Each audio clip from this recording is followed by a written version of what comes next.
मैया कहने लगी बेटा अगर तुम वन में चले जाओगे तो मैं किसके सहारे रहूंगी मेरे लाल, और कोई मेरे आंगन में ना है मेरे बेटा, मैं किसके पास रहूंगी। ध्रुव कहने लगा मैया चिंता न कर, अगर मैं जिंदा बनो रहो तो तेरे पास अवश्य आऊंगा, लेकिन तू आज मैं आज्ञा दे दे, हाथ जोड़ कर ध्रुव बोले मैया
जवाब तो हो मैया, आप मैं आज्ञा दे दे मैया, मैं वन में जाऊंगा तपस्या करने के लिए, और भैया तू मेरी बिल्कुल चिंता मत करे, अब मैं बहुत बड़ा हो गया हूँ, अब मैं अपने पिताजी से मिलने के बाद में ही तुम्हारे पास आऊंगा। भैया रोने लगी है बेटा, पागल हो गया, अभी तू बहुत छोटे है, जब बड़ो रह जाए ना तब जाइए बन को, अभी तुम बहुत छोटे हो।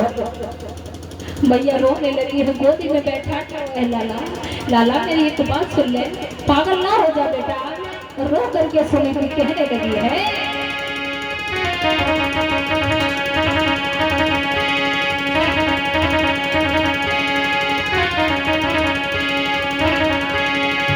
कहने लगी है सुनी थी लाला तेरी अबे उम्र बारी,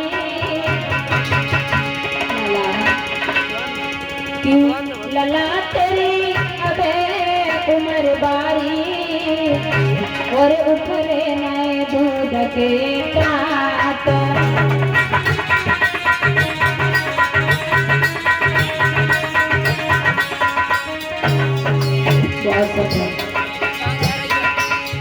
समझा रहे थे भैया अभी बन कर ना जाओ बेटा, तुम बहुत छोटे हो, बड़े हो जाओ बोली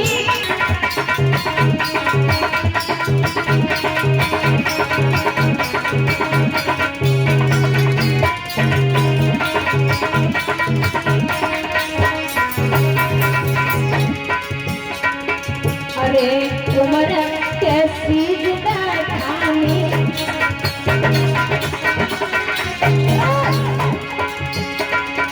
अरे लला कैसी ठानी,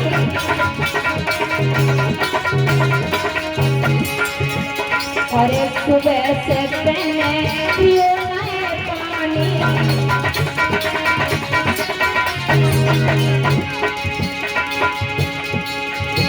अरे कहे रोली आगे की कहानी, समझ रही मैं तारी उतरे नए दूध के नाम, लड़ा गई सबे उमर बारी उतरे नए दूध के नाम।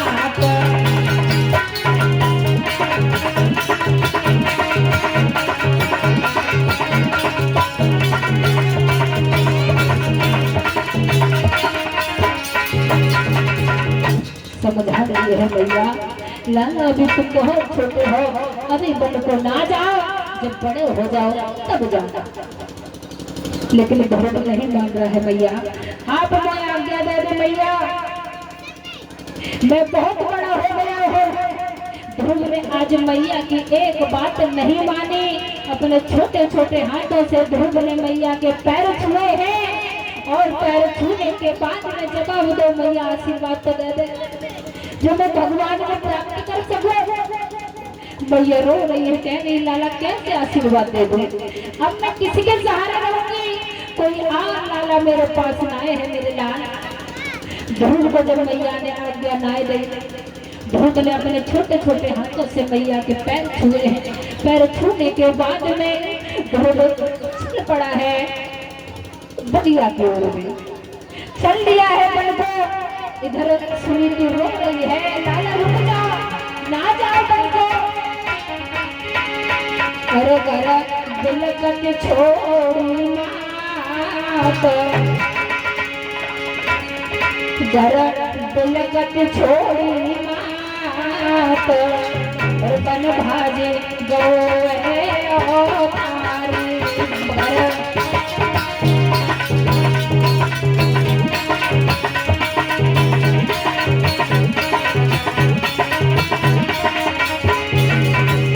गरा दिलक के छोड़ी मात, ओ मात बन बाज गए ओ तारी।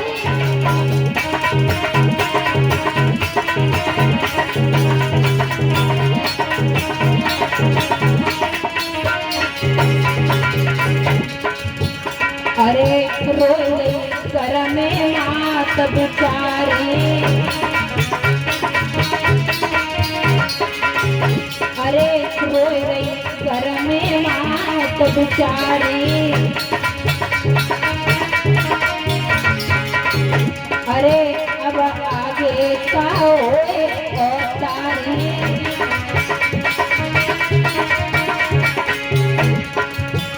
मेरे कछु समझ नहीं आत, ओ आत बना बाजी गाओ ओ तारी। दिलक के छोड़ी मात, ओ मात बना बाजी गाओ ओ तारी।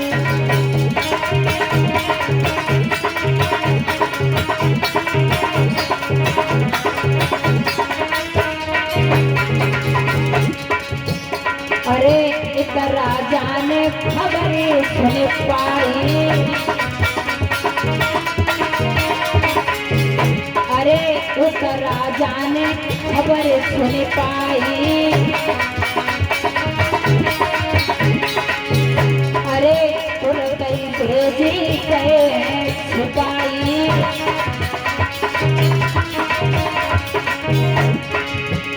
पर ध्रुव लौट नहीं आते, वो आते बना बाजी गओ ओ तारी। गरा दिलक के छोड़ी मात, ओ मात बना बाजी गओ ओ तारी।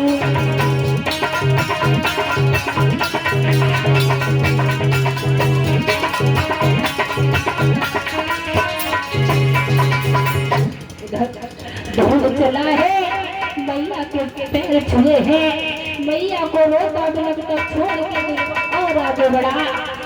इधर जब ध्रुव घर से चला, इधर जैसे ही इधर जैसे ही महाराज को ये पता चला कि ध्रुव वन में जा रहा है तपस्या करने के लिए, वो भी इस उम्र में, उसी समय सिपाहियों को बुलाया और जवाब दिया है, जाओ ध्रुव से कह दो आज से तुम्हें शुद्ध गेहूं के आटा की रोटी मिलेगी और साथ में सब्जी मिलेगी, उससे बोल दो ध्रुव वन को ना जाना। सिपाहियों ने आकर के ध्रुव को बताया, जवाब दिया है, आज से तुम्हें शुद्ध आटा की रोटी मिलेगी और साथ में सब्जी मिलेगी, घर वापस लौट चलो। ध्रुव मन में विचार करने वाले, भगवान अबे तो गाँव के बाहर नहीं निकल पाए हैं, गेहूं की रोटी मिलने लगी। जाओ सिपाही जाके कह देना महाराज से, मुझे नहीं चाहिए गेहूं की रोटी और सब्जी, मुझे तो मेरे पिताजी चाहिए, मुझे तो मेरे भगवान चाहिए, जाओ जाके बता देना। सिपाही लौट आते हैं, आकर के महाराज को बताया, महाराज ध्रुव वापस नहीं आ रहा है।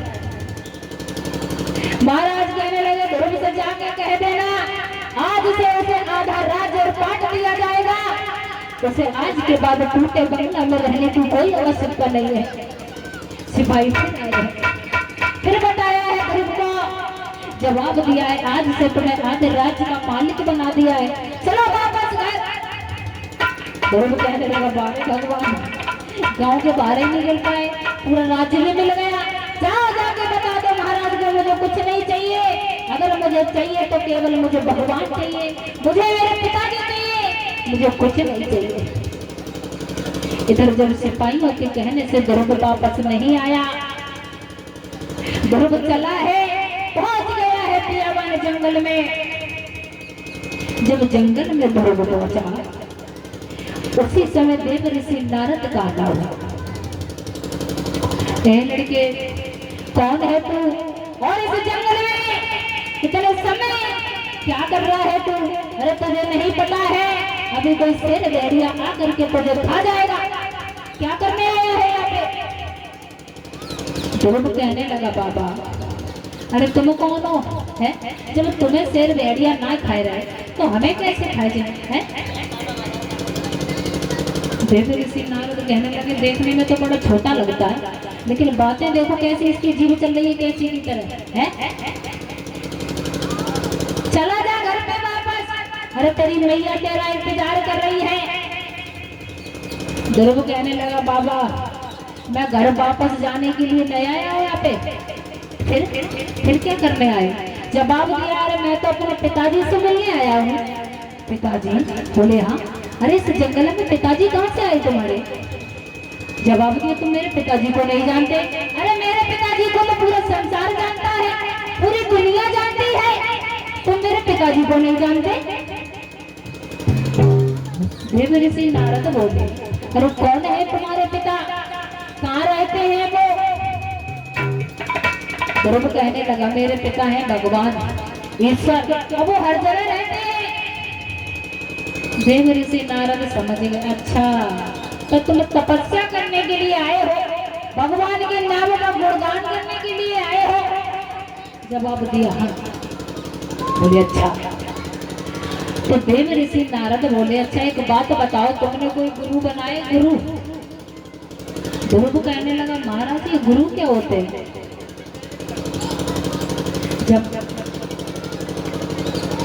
जवाब दिए, गुरु क्या होते हैं? ये कौन से पेड़े पे लगते हैं गुरु है? देव ऋषि नारद बोले, अरे नारद तुझे ये भी नहीं पता कि गुरु क्या होते हैं और तू भगवान से मिलने के लिए आया है?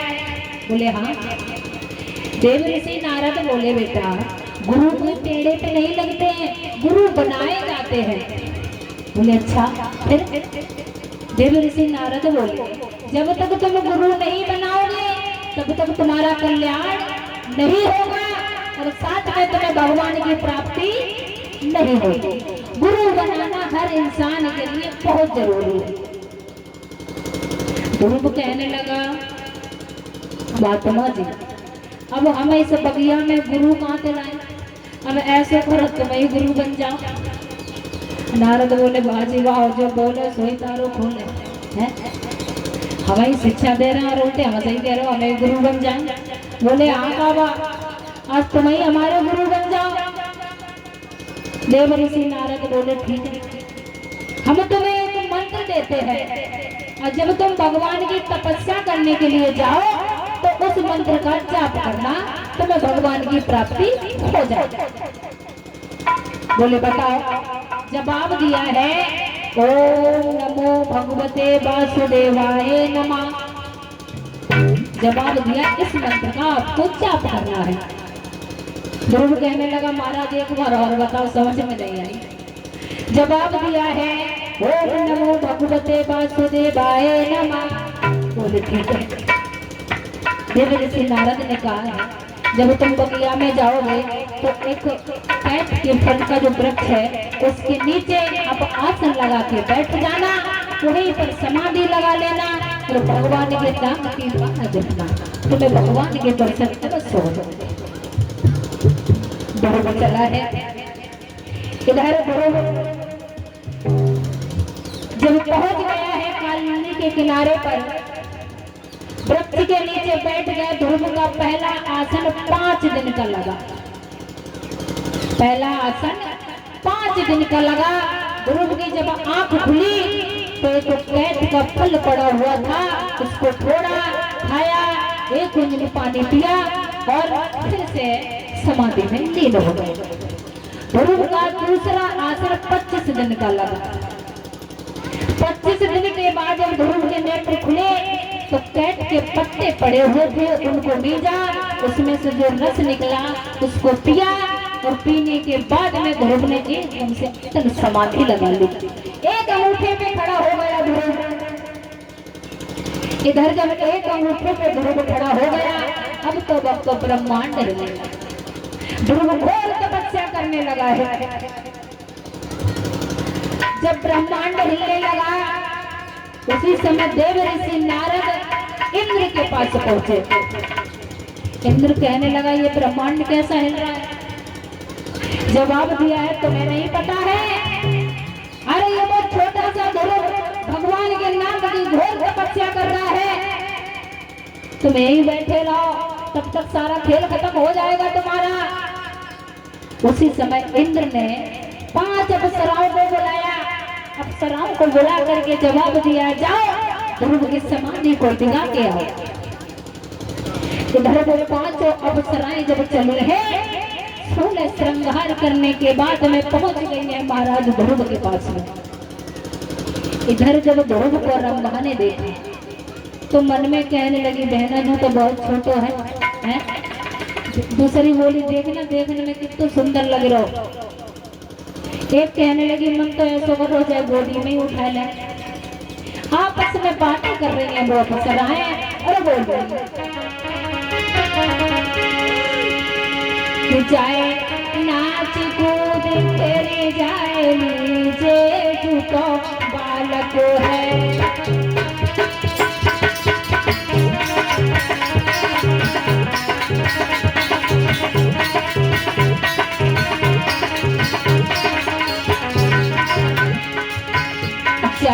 नाच कूद तेरे जाए नीचे तू तो बालक है।